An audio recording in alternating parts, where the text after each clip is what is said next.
All right, thank you so much. Great to be back at McNally Smith College of Music, and we love partnering with McNally over these Minnesota Music Summits. So, if you're wondering, what is the Minnesota Music Coalition? It pretty much says it on that banner. Connecting and supporting Minnesota's community of independent musicians, and what that means is we give artists the skills, resources, and opportunities to have more successful careers. And if you're a student, that means we can help you both in conjunction with what you're learning here at McNally, as well as when you graduate and you're out there trying to make a living as a musician or as an industry professional. We can help you with those skills. We do musician mentoring, we do workshops, we showcase Minnesota music, and we're advocates in the community on your behalf. And one of the programs we do every year is this 3-day Minnesota Music Summit. This is our 6th annual. Every year it grows and gets more and more exciting. And during the day on Friday and Saturday, we do these workshops, mentoring sessions, and these keynote conversations. And this year we have a lot of exciting ones. We have 2 more keynote conversations happening in the auditorium tomorrow. And for McNally students, all the daytime events are free. So you can check out the schedule out at the table if you want to see what you can attend. And we hope to see you at those events. And you'll see there are some workshops following this in room 70 for those of you who are here for the summit, as well as students and staff. Room 70, we're going to be having some workshops from 1 to 3 relating to music and film, and that's sponsored by the Minneapolis-St. Paul International Film Festival. Haley Bonner will be talking about the anatomy of a music video. She and her director of Kismet Kill will be talking about what went into the making of the video, and then there's going to be a composing for media in the global market. So if you're interested in those topics, come join us for that. I do want to thank our sponsors for this great 3 days of music, workshops, panels, and performances. And mainly I want to thank the Metropolitan Regional Arts Council, and which gets money from the State Arts Board, which puts on this wonderful event and makes it affordable for us. And also all of our partners, obviously McNally Smith, Amsterdam Bar and Hall, American Composers Forum, KFAI, Catalyst Music, the Film Festival, Summit Brewing, McKnight Foundation, and the Cedar Cultural Center. And we're so happy to partner with them once again. They do so much in the community. They're a nonprofit music venue in Minneapolis on the West Bank. And one of the things that it really makes their venue unique, aside from being a wonderful, amazing sounding room that brings in all kinds of music, is that they have been a real satellite in the Twin Cities for bringing in world music and shining spotlight on musicians who might go otherwise unnoticed or not have the right space to perform in. And they've been great about reaching out to different communities, and one of the best examples of that is Grace Evanson, who books most of the talent at the Cedar Cultural Center, and she's going to give us a little intro of our special guest speaker today. So please make her welcome.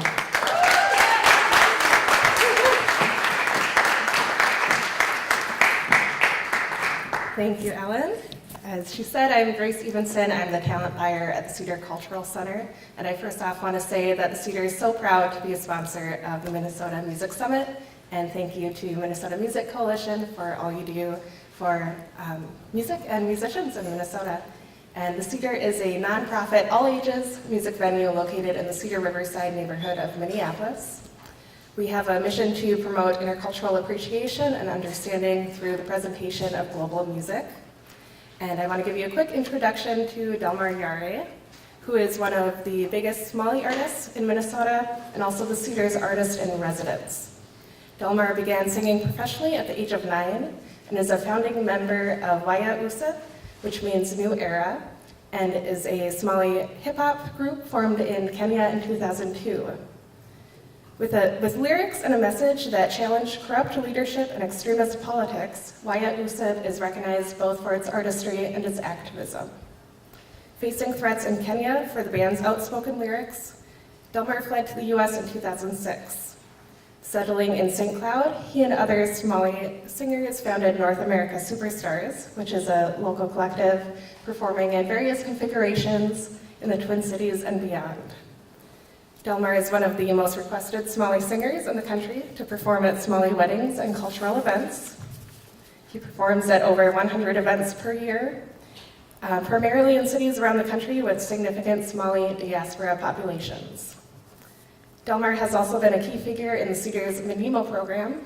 Minimo is Somali for unity, and the purpose of Minimo is to build knowledge and understanding of Somali Muslim culture through music with residency activities. So we do public concert performances and workshops, educational programs, things like that. And as our artist in residence, Dalmar has been part of several residencies. Dalmar also hosts the Cedar's web series, Grace and Dalmar Show, with myself, which you can find on Facebook and our YouTube channel. Recently, Dalmar has played venues like First Avenue and the Minneapolis Institute of Art as part of Ambassadors of Culture, supported by the Minnesota State Arts Board Folk and Traditional Arts Program. Ambassadors of Culture is a cross-cultural collaboration between Dalmar and Holly Muniz, with support from Martin Dash, Jim Anton, Zach Bros, and Kyle Burby. The group tells traditional and modern stories with the sound of Somali music, mixed with a dash of reggae, pop, and indie rock. You'll get a chance to see them live at the grand finale concert on Saturday, and believe me, you don't want to miss them live. It's been an incredible journey working with Dalmar over the last few years, so please welcome to the stage, Dalmar Yare.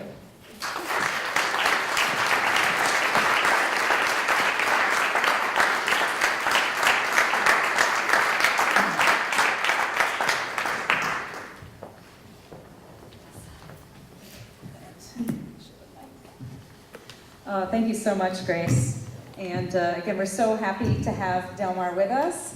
And as she said, Dalmar will be playing with the Ambassadors of Culture tomorrow night at the Amsterdam Barn Hall, so just down the street. We're very excited about that. And I'm so excited to have you here. Thank you, I'm so excited. I perform mostly a couple thousands of people almost every month, but I've never seen myself shaking. But I've got a little bit, I see myself shaking. But Grace, as you said, we got this. Let's do it. Wonderful. Well, clearly you are dressed for the part. I guess I want to, for those of you out there, or those of the folks who are here who might not be so familiar with you or your music, I just wanted to give folks a little bit of a background about you and your story. And as she said, you grew up in Somalia. I guess what I'd be curious in knowing is growing up in Somalia and being a musician, was that something that happened, was just part of your growing up? Did you grow up in a musical family, or was this something that, how did you come to music?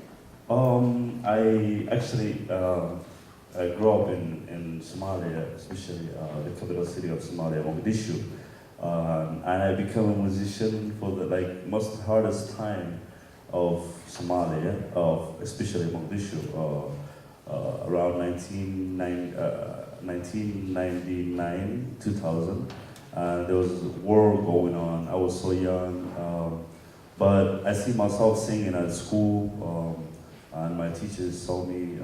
There's a class, music class that I used to interest. There's a song that became my first song that I've ever sang. There's a song that the teacher wrote on the board, and he told me, hey guys, everybody, I'm gonna start it from here to the end. So the person who sings that song the way I want it is gonna be performing at the finale of the school.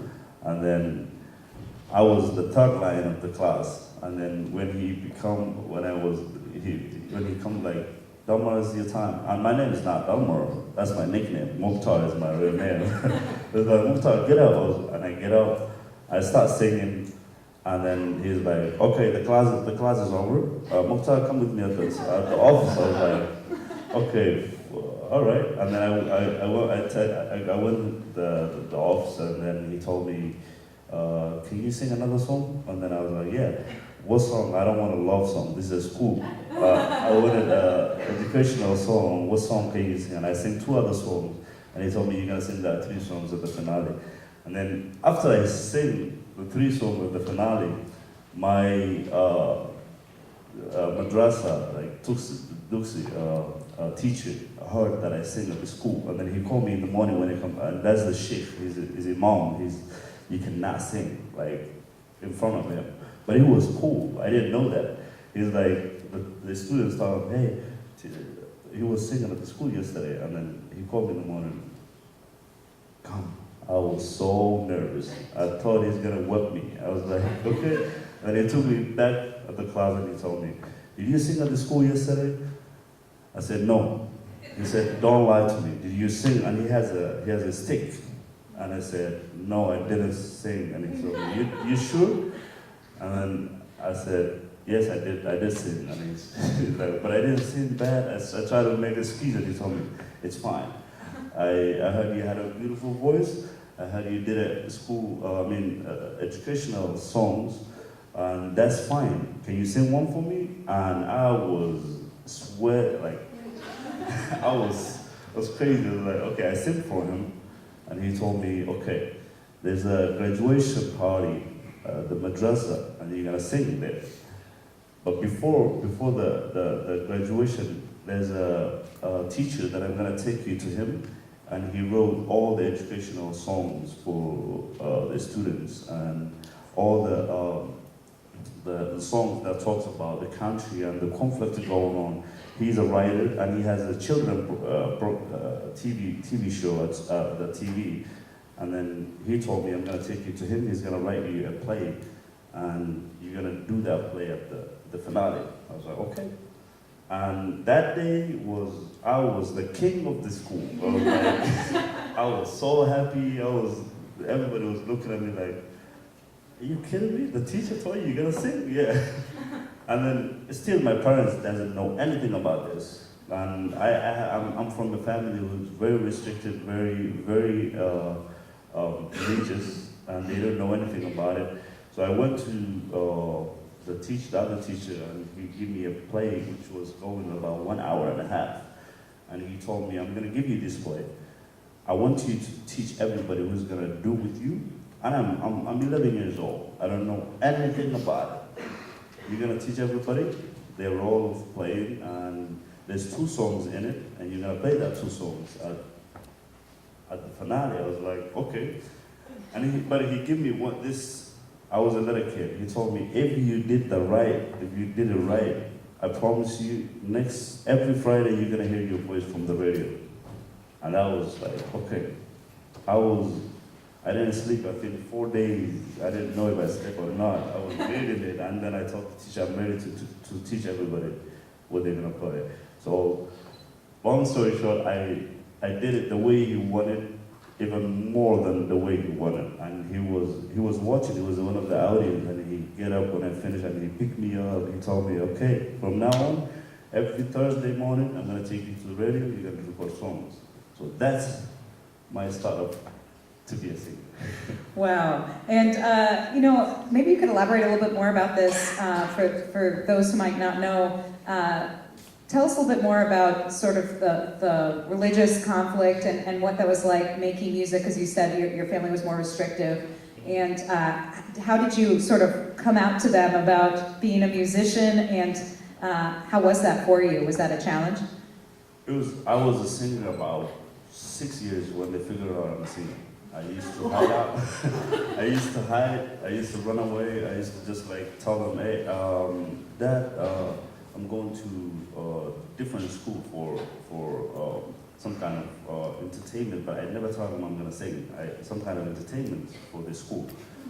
It was right. I used to go to school, but what I used to do is singing. And the word of singing was difficult for my dad to hear. I'm singing. I never say that to him. So I used to tell him I'm doing a play, or I'm entertaining kids, and we're gonna do just educational program. But one of the singers, who are very singers, find out my voice when I'm singing a wedding, and then he was like, and I never used to sing the music that time. I used to sing with the drums, and then he told me, why are you singing with drums? You're talented, you have a beautiful voice. I'm gonna take you to the Wabir group, a place that they used to meet in Mar Yari, which is another village. I was like, okay. And he took me there the next day, and they promised me, listen, if you promise us that you're not gonna escape your school or drop the school, or that you're gonna be on top of your education, we promise you to train you to be a singer.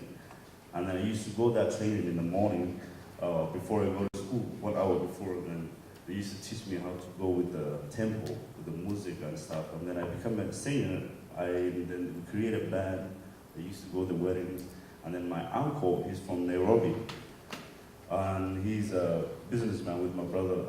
He come to Mogadishu. And then that was his friend's wedding, but I didn't know. And then he see me like, everybody is clapping for me. Oh, Dalmar Yare. Like, this is not Dalmar, this is Mukhtar. Yeah, and then when I see him, I was singing. I remember I dropped the mic. I was like, and then he pick up the mic for me, and then he goes to me, he's like, continue. I was like, okay. And then when I finished singing, he told me, when did you become a singer? I was like, it's been going on for a while, but uncle, please don't tell my dad. He's like, I already called him, I already told him, I'm sorry. It's like, you're doing stupid things, this is not good, this is not good for you. We are a religious family, this is not acceptable. You're not gonna be a singer. I was like, okay.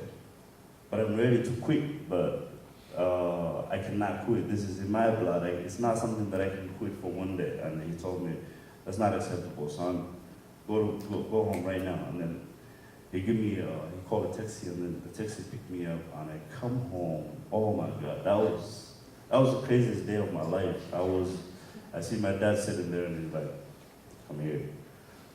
And then I come, and then he told me to pray, and I prayed. He told me to sit with me, and then he tried to tell me softly, this is not good for you, this is not a good thing to do, you're not a singer, that's not a tradition of our family, it's not to be a singer. And then I told him, okay, Dad, I promise you from now on, I will never sing. But tomorrow I have a wedding, I know that. I didn't tell him. And then in the morning I went to school. After school, I just went to my wedding. I came back, and I see, when I come home, I see the whole family packing my stuff.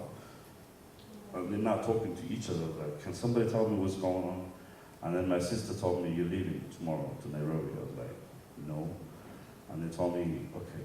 So my dad and my mom come to me, they said, either you take your bags and go to Nairobi to finish your school, or either you take your bag and get out from the house. I'm 12 years old. And I decided to get out. I was away for about 1 year I was just sleeping with my friends and stuff. It was a crazy time in Mogadishu. Like, killing was like easy. Like, can you imagine 12 years old, I see dead bodies on the streets every morning. And then I decided to chase my dream of singing. And then, but I couldn't continue. It was crazy. I couldn't continue doing it. I couldn't continue being sleeping with my friends. One day, one of the families, they're gonna chase you. I was like, oh, go find another place to sleep, or one day you're gonna find it. And then I decided to come back home and tell them, Dad, I quit. I'm going to Nairobi. And then they sent me to Nairobi. I come to Nairobi. I talked to my brother. He told me, you choose one of the two. Be a businessman. I will give you. He's a millionaire. I'm gonna give you one of my businesses, run my business, or go to school, finish the school. I promise you, any university that you want in this world, I'm gonna take you to. I was like, okay, I'm gonna finish the school. And then, but I told him, listen, if I see where 2-3 Somali people are, I cannot stop myself singing. But you have to take me a place that I cannot see a Somali music. And then he took me to Tanzania. I finished the school there. I came back to Nairobi. There's nothing to do again.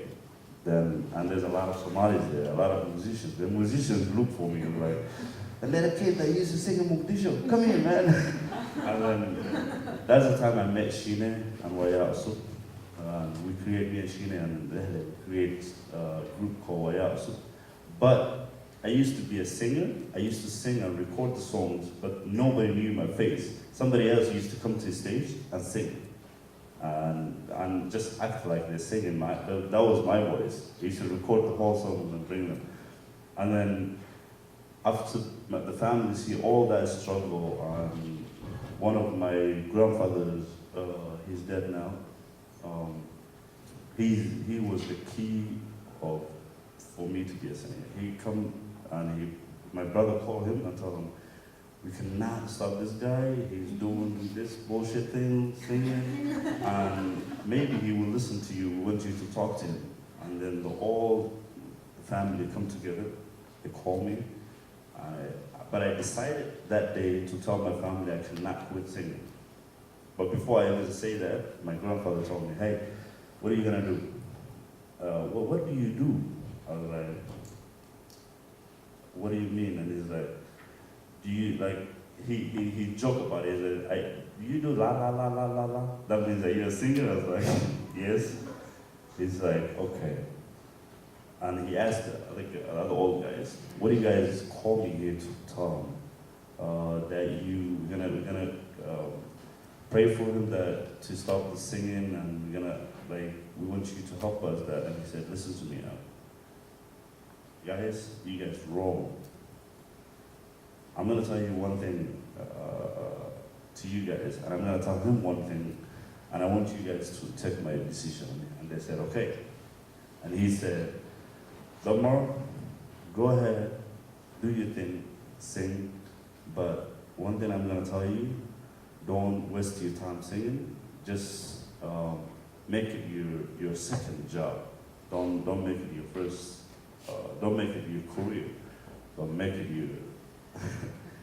I was like, okay, I accept that. And then he said, I'm gonna tell you guys one thing now. Pray for him to quit the singing, but do not pressure him to quit singing. And then that day, my brother and my family decided to not stop me singing, but just to pray for me to stop singing. So, I mean, still singing. And interestingly enough, you are making a career singing, so Yeah. it's not like you, did you have any other jobs before you kind of started doing music full time, or were you always making music as a living? Yeah, I used to go to work on, actually, weekends. I used to do singing, but you know, there's some difficult decisions, some difficult promises that you have to make, but you cannot do it. I have to promise them that I'm gonna be a singer. I'm not a singer, but that's not gonna happen. I know that, but I have to just show them that respect, that I'm gonna do whatever they say, the family. And so tell us about coming to the United States and your path that led you here to Minneapolis. After we talked to, I talked to my brother, and they decided that he told me he's gonna send me to US, and he sent me with my other family here to the United States. We come to Memphis, Tennessee. I was still young. I finished high school there, and then when I became 18, my mom was not here, my dad was not here. I come with other family as their son. So I decided to go and find a work on something. I went to Nebraska. I used to kill cows. I used to work as a butcher or something like that. And then it was after a little while I moved to Denver. My sister came to the United States, and then she invited me to come to Denver. I used to be with her for a while. So I stopped music and everything because I don't even know how many musicians are in the United States. Like I know one member of Waya, Holland Abdurrahman, she was here. I talked to her one time over the phone, and she was in Maine. I don't know how far is Maine from Colorado, but she told me it's too far. I was like, okay. Then I will see you when I get my documents and everything together. And I stopped singing. I try to just focus on my life and build first my life and put it together, and so the music will come to my way. I know that. And then you have to buy a car. You have to learn better English to communicate with people. If you don't have all that, then you don't know where you're going. So I put that together, and I started a family. Running on that way of running around, I started creating a family, and then finally I moved to North Dakota. And when I moved to North Dakota, I found one of the musicians. He's a keyboard player. His name is Bakfada Arte. That day I found him, I was like, okay, my music comes my way then. I have to start creating. And then I started creating new songs and put it on YouTube. And people used to find me then, from YouTube and then look for me from North Dakota to come here to sing for them. Then I started that way. Wow. And then Minneapolis, where of course you found a lot of Somali friends and folks who could identify with your music. And tell us a little bit about your musical work here and as a wedding singer and on all the ways you make a living now. After I create a couple of hit songs on YouTube, that song become like crazy. Everybody was crazy about it, and then everybody tried to have us. Me and another female, her name is Farhia. We have to sing every wedding in the United States. Otherwise, they didn't have a wedding. So I remember a girl stopped me and she's like, "What are you doing on next weekend?" And no, 3 weeks after, I was like, "I'm booked already." And she's like, "Okay, what about after that week?" A week after that, and I told her I'm booked. And then she asked me couple weeks, and I was like, "I'm booked still," and I was. And she told me, "Okay, I'm not gonna have a wedding." And then I feel bad. I was like, "Come on, what are you talking about?" And then she told me, if you don't sing on my wedding, then I'm not gonna have a wedding. And then I have to cancel one of the weddings that I had. I told them, "Okay, I have to do something else." And then I have to send some other singers to that wedding, and I have to sing for her. So, and then after I was in Minneapolis about a year, I found Cedar Cultural Center, Fadumo. She found me, she's like, "Dalmar, can you sing live music?" I was like, "What are you talking about?" I started singing live, because when the government closed, we never had a live band. So we used to go to like keyboardist, he used to create a music, he used to play the music, we used to get a CD as a music and then play every wedding as a karaoke, sing on top of it. So we never had a live music. So she told me, "Can you sing?" I was like, "Yes." And for, I think it was a fire benefit show, she invited us, me and Hodan, and we sing there. After that, we connected to Cedar Cultural Center, and then, but first, I'm gonna tell you one thing. I think some of you are musicians, some of you are students that learning music. I never thought somebody that doesn't speak Somali will play my music. And then Paduma told me, "You're gonna play with musicians that is not Somalis." I was like, that's gonna be difficult. I didn't say it's not possible. I said, "That's gonna be difficult." And she told me, "Okay, just the first rehearsal will be a couple of days." After a couple of days, I was like, "Okay."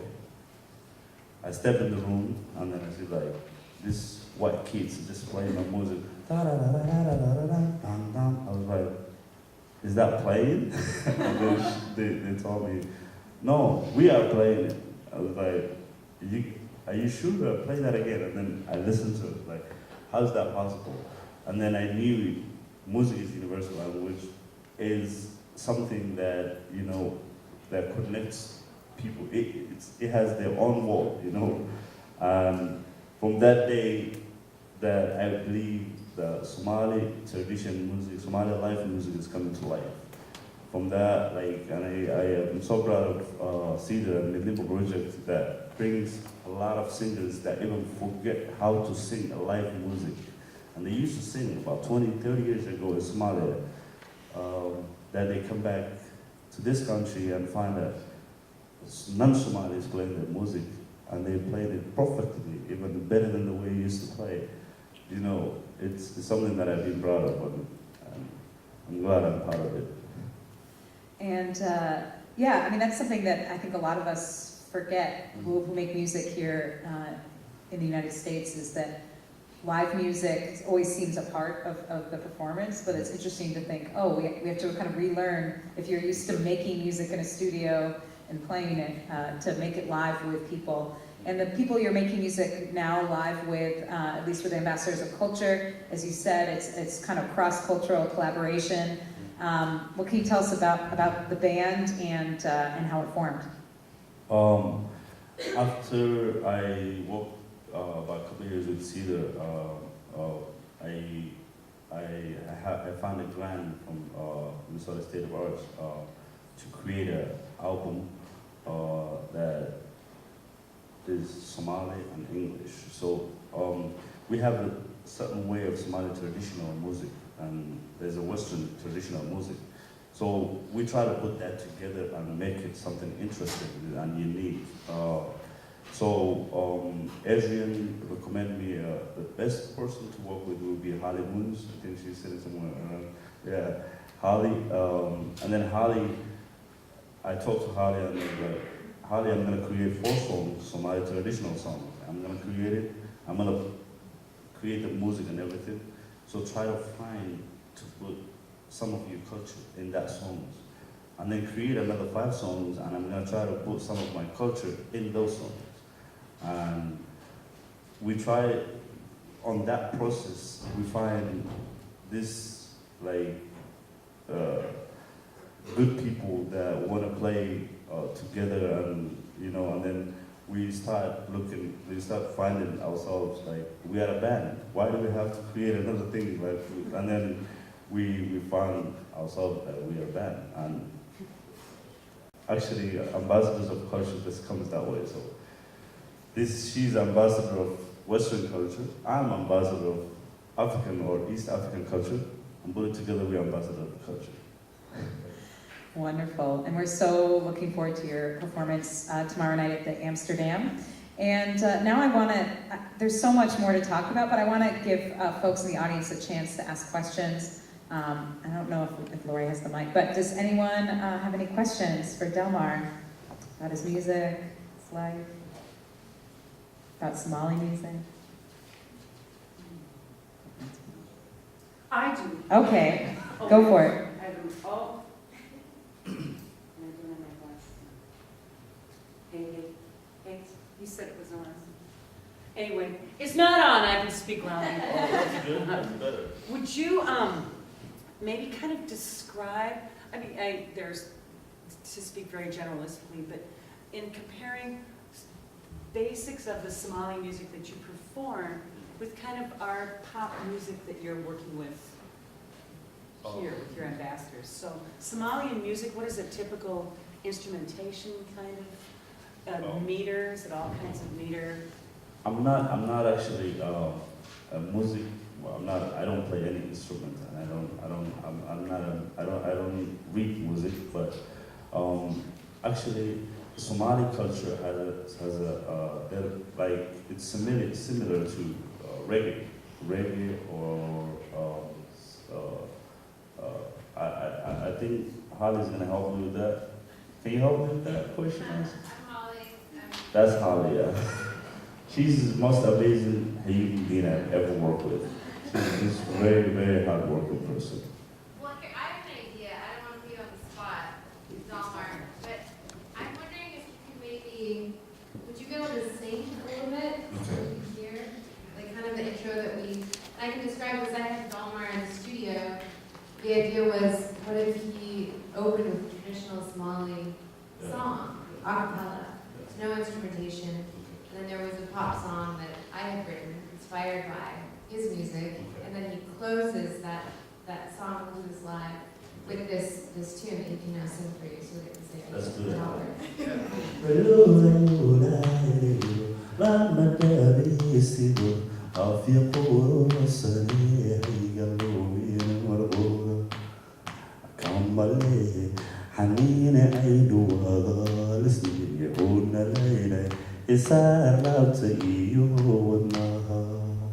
Sul lahat suo ihano alanane Lumpia lapta igo Amo balung kaiga Dawe sul lahat su ihano alanane Lumpia lapta igo Amo balung kaiga dawe.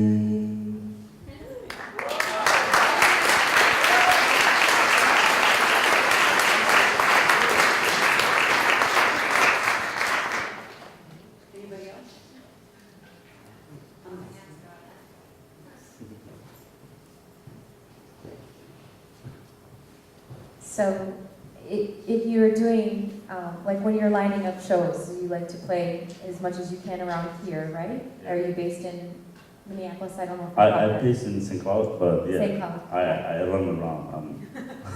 So this is probably a funny question, but what do you do when you're trying to find new people to work with? Do you look for music that's different from what you guys? Of course, everything's probably different from what you're doing, but you know, how do you go through that thought process?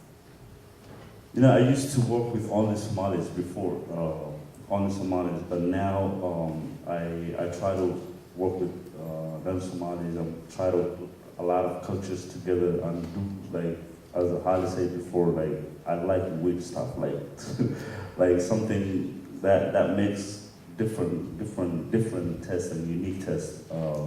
I actually find Holly through this project, and then we become friends and we start working together.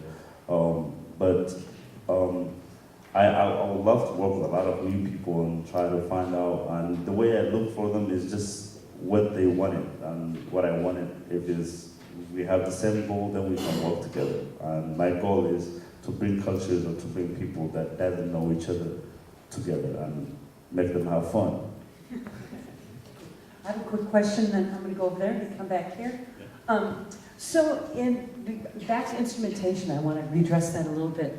Would you describe what you do as more acoustic, more electric, more percussive? You said there's kind of a reggae comparison, but kind of what is your standard group that you would perform Somali music here for a wedding? Who's in the group? Actually, the percussive, I think, is the right answer for it. More, we play more like the music is more important than I mean, actually, the lyrics is more important than music. That's the way we look at the song. We created a song, but I think Somali people and the audience, the Somalis that we're playing for, mostly they look into the drums and how the song is hyped. Yeah. Are your parents still praying, or have they seen the light? Yeah, they're still praying. Yes.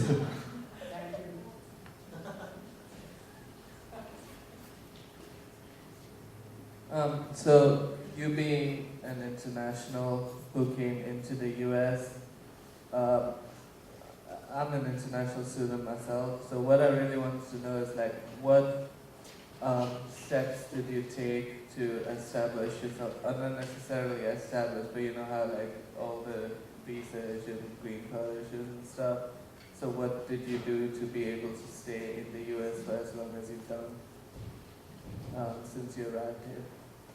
Like, I didn't understand the question. You can. I think he's asking just in terms of the logistics of staying in this country as a citizen, right, and as a resident. Visas, and all that. How you came to the U.S. and how you established residency. I come here. My uncle invited us as his kids. Like, of course, he was responsible person. He responded as his family, his kids and his kids and his grandkids and his parents. So I found a chance to come with him. And actually, when we come here, you know, the people that I was with, even my uncle, was just like, we were not connected as the way I wanted. Like, I was young, and they couldn't handle me. I used to run around and do whatever I wanted and do stupid stuff. Then he told me, are you 18? Yeah. I remember the day I became 18. Next day, I took a grandma to Nebraska to go work. So, yeah. And did you come you came as a refugee? As a refugee, yeah. I come here as a refugee. Yeah. And then once you were here, you didn't have any problem about having to go? Not actually, except right now that a lot of like musicians that I used to work with, a lot of singers, a lot of people that we used to work together. are not here. Some of them they run away to Canada. Some of them they've been deported. You know, but other than that, I never had any concerns. But if you look at like the difficulties here and the difficulties in Somalia, I think it's hell and heaven. Just the difficulty is something that you can handle it. You can, but the ones in back home, it's to be dead or alive, and you don't know what time that your day is gonna be, or a bomb is gonna get you, or somebody's gonna shoot you. So I think it's a struggle here, but it's not the struggle that's there. Yeah. And I think we have time for one more question, if there's one more. Well, we are glad that you are here. Yeah. I'm here. I'm clean. I'm good. So good. So I'm just curious about Somali culture. I don't know if it's changed since you were a child there, but I'm just wondering, is it a social thing that singing was kind of disapproved by your family and by other people, or was it a religious thing? Because I know in America, it's changing now, obviously. A lot of people are becoming musicians and it's seen as a real job, if you will, but a lot of people's parents, discourage children from studying music because it is a risky industry. But I'm just wondering, was it religious? Was it social? Are there other art forms that were looked down upon in Somalia? First, is it religious? If I see it that way, and if I took it like, it's a cultural too. I'm glad that I was a male singer. If it was a female, it would be more difficult than the way it was to me. In Somalia, like when you heard the stories of back home, how it used to be all times, and now you can go to the street, get your guitar and your music and sing it in Somalia. But before it used to be like, singing, yeah, kill him, like right there on the spot. And like, I remember I heard stories of like Somali singers, the old Somali, like very great singers. There's only one female, the female who starts singing Somali. Her name is Gududa Arwa, but her real name is Shamsi. So she used to hide her name and sing in the radio, and they used to say Gududa Arwa is singing. So her voice was Gududa Arwa, but her real name is Shamsi. So her family and people do not know. If they know it, then they're gonna look for it and target her to kill. So, but now, like we have more female singers than male, and that's something I'm glad of. Yeah. Well, I want to thank you all for coming, and we're going to wrap things up just to make way for our next workshop happening in room 70. But Dalmar will be around for a little bit if you want to meet him, and he'll definitely, of course, be at the Amsterdam on Saturday night. The concert starts at 8.